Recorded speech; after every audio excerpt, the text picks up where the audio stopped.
Hi, I want to talk today a bit about rhythms, routines and rituals, because one of the things that people who've talked about getting through this crisis and doing well through it, one of the things they have in common is they talk about the importance of having a good routine to life and creating a really effective rhythm and pattern to what we do.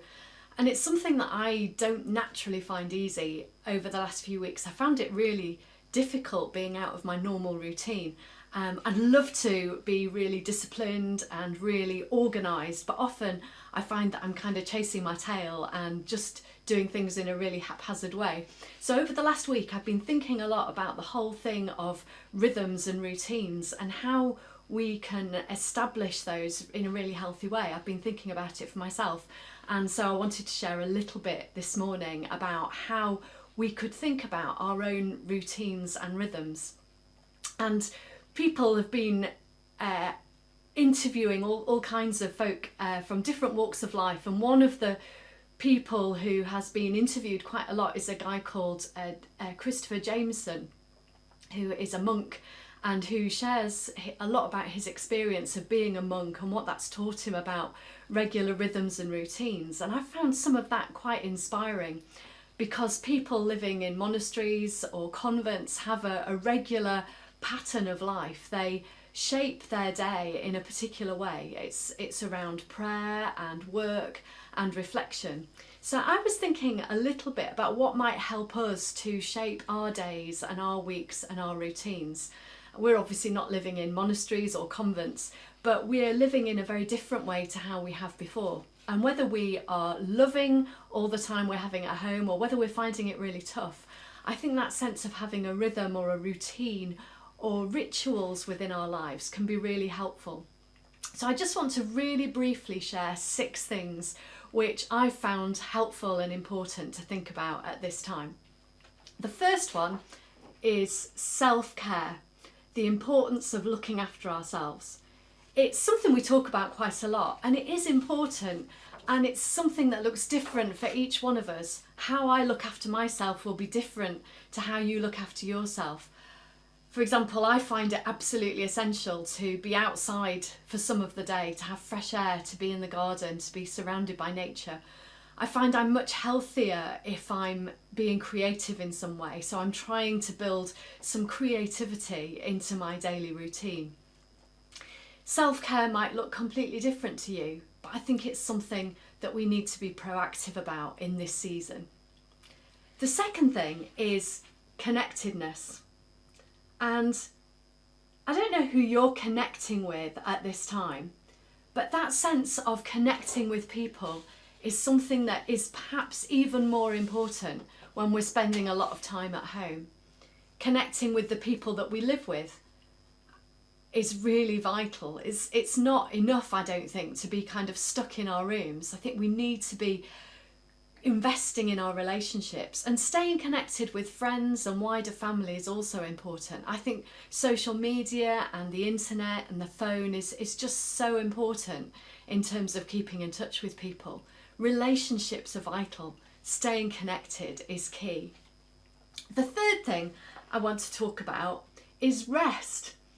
And you might feel that you're actually spending a lot more time sitting around or resting than you normally do. But I think this season that we're in is really tiring, and having a regular rhythm of rest is important.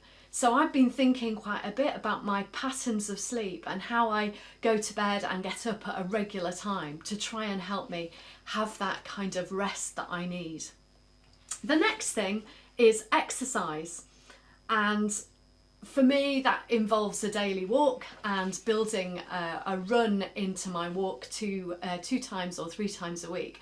And I just find that so helpful. And lots of people are talking about different ways of exercising during this season, whether it's a walk, whether it's online classes or Zoom exercise sessions with friends, whatever works for you. I just think it's so important to exercise.